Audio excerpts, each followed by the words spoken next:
إن الحمد لله نحمده ونستعينه ونستغفره ونعوذ بالله من شرور أنفسنا ومن سيئات أعمالنا من يهده الله فلا مضل له ومن يضلله فلا هادي له وأشهد أن لا إله إلا الله وحده لا شريك له وأشهد أن محمدا عبده ورسوله يا أيها الذين آمنوا اتقوا الله حق تقاته ولا تموتن إلا وأنتم مسلمون يا أيها الناس اتقوا ربكم الذي خلقكم من نفس واحدة وخلق منها زوجها وبث منهما رجالا كثيرا ونساء واتقوا الله الذي تساءلون به والأرحام إن الله كان عليكم رقيبا. يا أيها الذين آمنوا اتقوا الله وقولوا قولا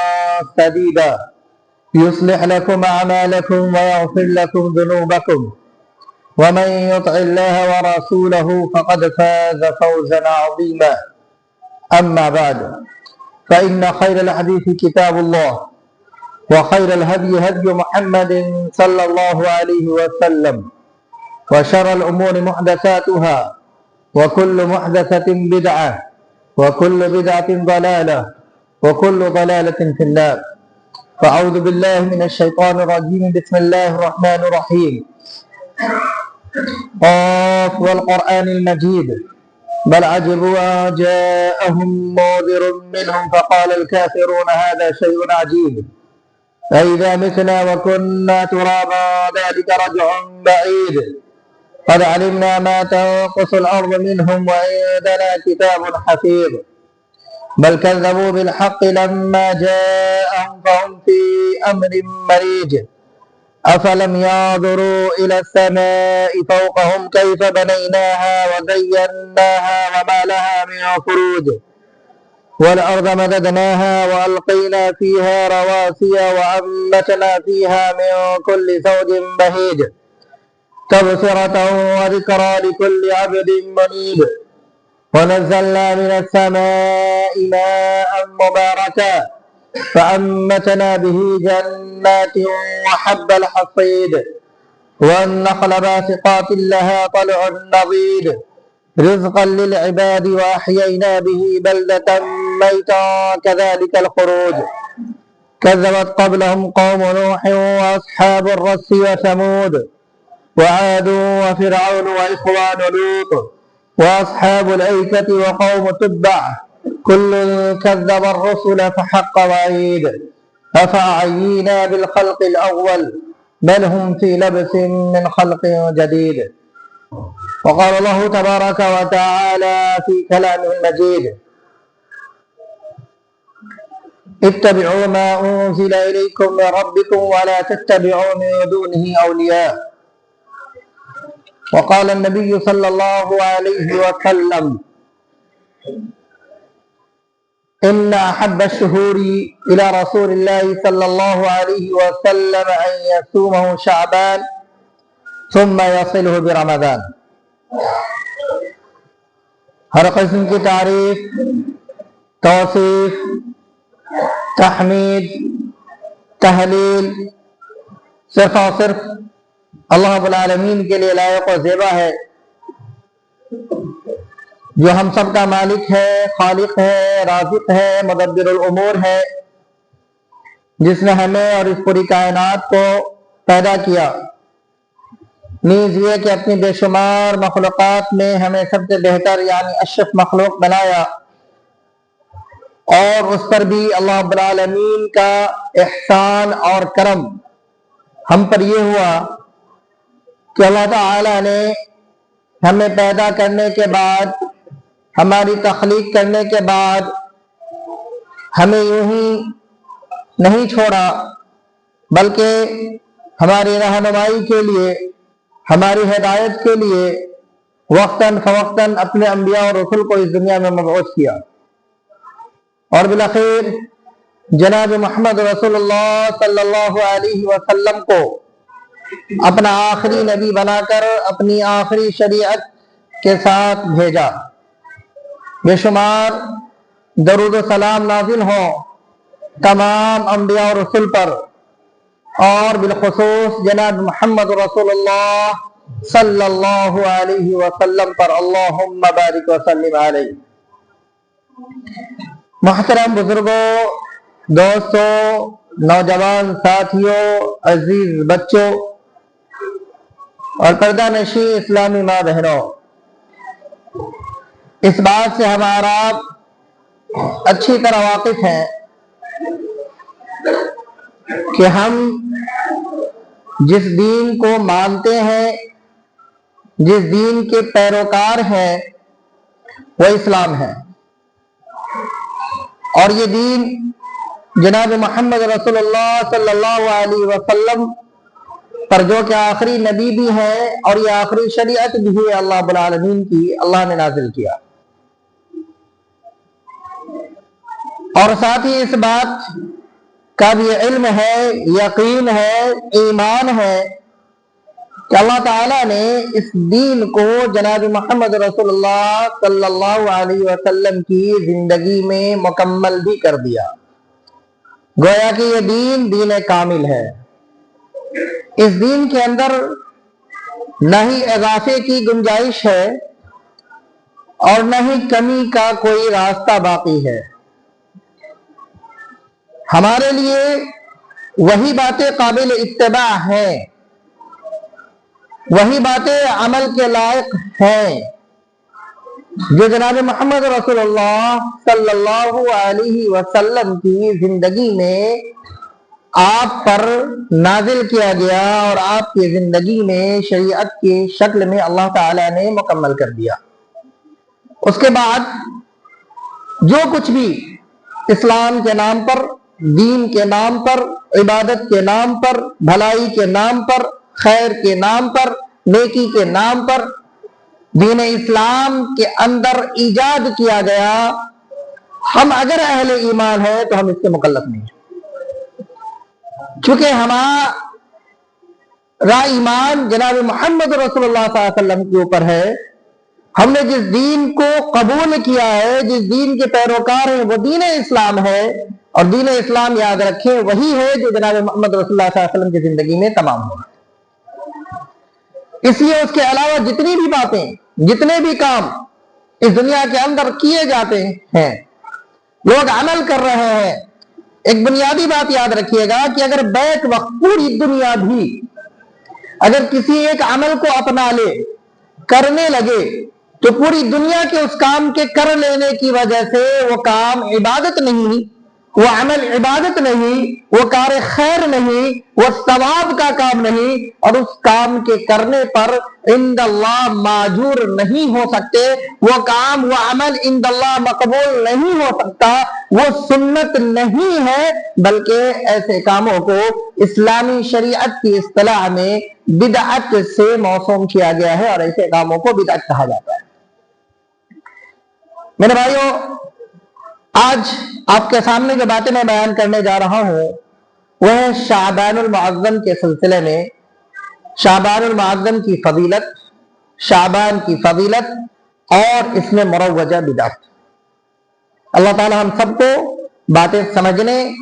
اور پھر اس کے مطابق اپنی اصلاح کرتے ہوئے کتاب و سنت کے مطابق عمل کی توفیق عنایت فرمائے، آمین۔ یہ مہینہ جو کہ شعبان کا مہینہ ہے اور غالباً آج 9 تاریخ ہے، اس مہینے کے اندر اگر ہم دیکھیں اپنے مسلم معاشرے کے اندر تو بہت سے اعمال، بہت سے کام اس مہینے کے اندر خصوصی طور پر کیے جاتے ہیں اور یہ عام ہے۔ اب وہ کون کون سے کام ہیں جو کیے جاتے ہیں، وہ کیے جانے چاہیے یا نہیں، اس کا تعلق اسلام سے، شریعت اسلام سے ہے کہ نہیں، اس پر بات کرنے سے پہلے ہمیں یہ سمجھنا ہوگا، یہ جاننا ہوگا کہ یہ جو شعبان کا مہینہ ہے، کیا اس کی کوئی فضیلت ہے، اس کے اندر کون سے کام کرنے چاہیے، جناب محمد رسول اللہ صلی اللہ علیہ وسلم کیا کیا کرتے تھے۔ پہلے یہ اگر ہمارا معاملہ کلیئر ہو جائے تو انشاءاللہ ہم دوسری بات کی طرف چلیں گے۔ سب سے پہلے یہ بات سمجھے، اللہ کے نبی صلی اللہ علیہ وسلم اس مہینے کے اندر جس کام کو کرتے تھے وہ یہ کہ آپ صلی اللہ علیہ وسلم اس مہینے کے اندر خصوصی طور پر روزے رکھا کرتے تھے، کثرت کے ساتھ پورے مہینہ کے اکثر و بیشتر ایام آپ صلی اللہ علیہ وسلم، پورے کامل مہینہ نہیں، مہینہ کے اکثر و بیشتر ایام آپ صلی اللہ علیہ وسلم کثرت کے ساتھ روزہ رکھا کرتے تھے، اور اس کی دلیل کتب احادیث کی مختلف کتب کے اندر موجود ہے۔ آپ صحیحین بھی اٹھائے تو صحیح مسلم کے اندر بھی یہ روایت موجود ہے اما عائشہ رضی اللہ تعالی عنہ اس کی راویہ ہے، وہ بیان کرتی ہیں وہ کہتی ہے ان احب الشہور الى رسول اللہ صلی اللہ علیہ وسلم ان یصوم شعبان، کہ آپ صلی اللہ علیہ وسلم کے نزدیک سب سے زیادہ محبوب ترین مہینہ جس میں آپ کثرت کے ساتھ روزہ رکھتے تھے رمضان کے علاوہ، وہ شعبان کا مہینہ ہے۔ ایک دوسری روایت میں وہ کہتی ہے کان رسول اللہ صلی اللہ علیہ وسلم یصوم حتی نقول لا یفطر ویفطر حتی نقول لا یصوم، کہ آپ صلی اللہ علیہ وسلم روزہ رکھتے تھے اور اس طریقے سے کثرت سے روزہ رکھتے کہ ہمیں لگتا کہ اب آپ روزہ کبھی توڑیں گے نہیں، پھر آپ روزہ چھوڑ دیتے اور اس طرح چھوڑ دیتے کہ ہم کو ایسا لگتا کہ اب آپ روزہ نہیں رکھیں گے۔ پھر انہوں نے فرمایا کہ اللہ کے نبی صلی اللہ علیہ وسلم نے کسی بھی مہینے میں رمضان کے علاوہ پورے مہینے کا روزہ نہیں رکھا، اور میں نے آپ صلی اللہ علیہ وسلم کو شعبان کے مہینے میں کثرت کے ساتھ، جس کثرت کے ساتھ روزہ رکھتے ہوئے دیکھا ہے، اس کثرت کے ساتھ میں نے روزہ رکھتے ہوئے کسی دوسرے مہینے میں آپ کو نہیں دیکھا۔ اس مفہوم کی کئی روایات ہیں، جس تمام کا نچوڑ، تمام کا خلاصہ، تمام کا معنی، تمام کا مفہوم صرف اور صرف یہی ہے کہ آپ صلی اللہ علیہ وسلم اس مہینے کے اندر کثرت کے ساتھ روزہ رکھا کرتے تھے۔ اب آپ روزہ کیوں رکھتے تھے، اس کی حکمت کیا تھی، اس کی وجہ کیا تھی، اگر اس کو آپ کو جاننا ہے تو اسامہ بن زید رضی اللہ تعالی عنہ کی روایت جو ابو داؤد وغیرہ کے اندر موجود ہے، صحیح سند کے ساتھ ہے، راوی حدیث بیان کرتے ہیں کہ میں نے پوچھا یا رسول اللہ صلی اللہ علیہ وسلم لم اراک تصوم، اے اللہ کے رسول صلی اللہ علیہ وسلم میں نے آپ کو نہیں دیکھا روزہ رکھتے ہوئے، شہر من الشہور اکثر من شعبان، شعبان کے مہینے سے زیادہ میں نے کسی بھی مہینے میں آپ کو روزہ رکھتے ہوئے نہیں دیکھا، آپ اس مہینے میں کثرت کے ساتھ روزہ کیوں رکھتے ہیں؟ اللہ کے نبی صلی اللہ علیہ وسلم نے کہا قال رسول اللہ صلی اللہ علیہ وسلم ذالک الشہر، صحابی سنو یہ وہ مہینہ ہے یغفل الناس فیہ بین رجب و رمضان، کہ رمضان اور رجب کے درمیان یہ مہینہ آتا ہے اور لوگ عمومی طور پر اس مہینے سے غافل ہو جاتے ہیں، اور پھر سنو یہ وہ مہینہ ہے ترفع الاعمال الی رب العالمین، کہ جس مہینے میں بندوں کے اعمال اللہ رب العالمین کے پاس پیش کیے جاتے ہیں، وَأُحِبُّ ان یرفع عملی وانا اصوم، اور میں یہ پسند کرتا ہوں کہ جب میرے اعمال اللہ رب العالمین کے پاس پیش کیے جائے تو میں روزے کی حالت میں۔ تو اس حدیث کے اندر یہ بات بیان کی گئی کہ آپ صلی اللہ علیہ وسلم کثرت کے ساتھ روزہ رکھتے تھے، اور اس وجہ سے رکھتے تھے کہ اللہ رب العالمین کے ہاں اس مہینے کے اندر بندوں کے اعمال پیش کیے جاتے ہیں۔ ایک چیز میں یہاں پر اور بتا دوں، بندوں کے اعمال سالانہ طور پر اس مہینے کے اندر پیش کیے جاتے ہیں، یومیہ بھی اللہ رب العالمین کے پاس بندوں کے اعمال پیش کیے جاتے ہیں، جیسا کہ کئی احادیث کے سلسلے میں ہے۔ اللہ کے نبی صلی اللہ علیہ وسلم نے فرمایا کہ فرشتے جو ہے وہ آسمان سے آتے ہیں صبح فجر کے وقت، وہ عصر تک ہوتے ہیں، پھر ان کی شفٹنگ چینج ہو جاتی ہے، جو عصر میں آتے ہیں وہ فجر تک ہوتے ہیں، اور جو کچھ وہ یہاں دیکھتے ہیں اللہ رب العالمین کے پاس جا کر بیان کرتے ہیں۔ اللہ رب العالمین پوچھتا ہے کہ تم نے میرے بندے کو کس حال میں چھوڑا، تو کہتے ہیں کہ جب میں گیا تو نماز کی حالت میں تھے اور آیا تو نماز کی حالت میں تھے، جبکہ اللہ رب العالمین ان چیزوں سے اچھی طرح باخبر ہوتا ہے، لیکن اللہ رب العالمین حجت کے طور پر یہ باتیں پوچھتا ہے۔ تو اس حدیث کے اندر یہ بات معلوم ہوتی ہے کہ یومیہ بھی اعمال پیش کیے جاتے ہیں، اسی طریقے سے ہفتے میں بھی اعمال پیش کیے جاتے ہیں۔ اللہ کے نبی صلی اللہ علیہ وسلم کی ایک روایت کے اندر آپ صلی اللہ علیہ وسلم فرمایا کہ ہفتے میں 2 دن اعمال پیش کیے جاتے ہیں، اور وہ سوموار اور جمعرات کے دن ہے۔ یہی وجہ ہے کہ آپ صلی اللہ علیہ وسلم نے فرمایا کہ میں یہ پسند کرتا ہوں کہ جب ہفتے کے ان 2 دنوں میں میرے اعمال پیش کیے جائے تو میں روزے کی حالت میں رہوں۔ ہفتے میں 2 دن یہ روزہ رکھنا بھی اللہ کے نبی صلی اللہ علیہ وسلم سے ثابت ہے، اور اس کی فضیلت موجود ہے۔ بہرکیف تو شعبان کے سلسلے میں جو عمل آپ صلی اللہ علیہ وسلم سے ثابت ہے، جس پر آپ صلی اللہ علیہ وسلم نے عمل کیا خصوصی طور پر، وہ یہ کہ اس مہینے میں کثرت کے ساتھ آپ نے روزہ رکھا۔ اس مہینے کی فضیلت کے سلسلے میں ایک روایت جو صحیح سند کے ساتھ ہے وہ یہ کہ اللہ رب العالمین آسمان دنیا کے اوپر نازل ہوتا ہے، اور خاص طور سے 15 شعبان کا ذکر اس کے اندر ہے، اور اللہ رب العالمین مشرک اور